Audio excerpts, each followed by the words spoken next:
Hi Joe, hi Sky, hi Stefan.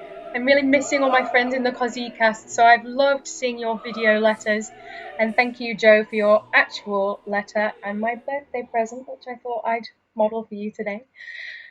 So, the Soave trio in Così, it is really difficult. I don't have anything to add. I think you guys covered it really well. Why it's so difficult. You have the sustained lines and the drama of the bit leading up into it. So I thought I'd tell you what my strategy was so that I could actually enjoy singing the trio and not feel terrified. Like you guys all said, when you've got this really well-known section, it's easy to feel the pressure of it. You feel like everybody knows what's coming up and they're waiting for this beautiful music. And often that's true, but I like to remind myself as well, sometimes there's one person, more than one person in the audience that's never heard it before.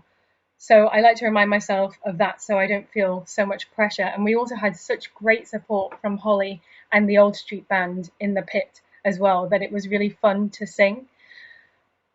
I think as well, it was interesting for me because it wasn't the same trio every time because I had a different sister.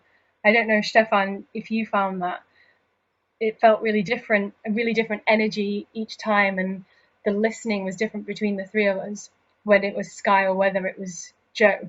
So that helped keep it fresh and interesting as well.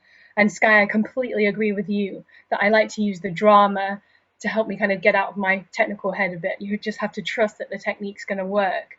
And I like to help myself stay in character. And one thing that helped me with this happened kind of by chance in rehearsal one day. I heard Stefan's line, the lead up to the trio, completely differently. The line is, "They have your love and my friendship. Who could ask for more?" And I remember in character, obviously, feeling absolutely furious that he'd said this. Like, how dare you say who could ask for more? This is an awful, devastating moment in the opera. We've been completely abandoned. And of course, in our production as well, we're all standing in very different spaces on stage, so you really do feel alone. I'd rather have that moment go absolutely terrifying. I had to remind myself to really hear it every time and use that as an impetus to drive the trio forward for me rather than just getting into trio singing.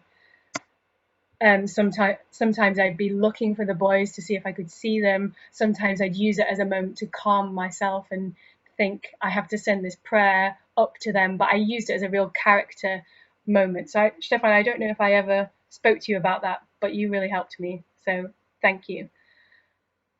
I think that's it.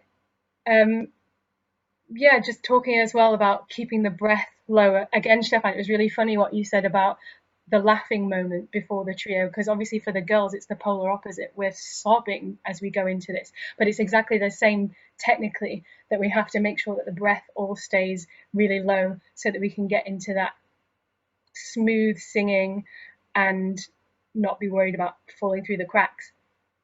Anyway, they're my thoughts on it. Just give you a little peek into the inner workings of my brain. I hope you're all really well and sending lots of love to you all. Bye.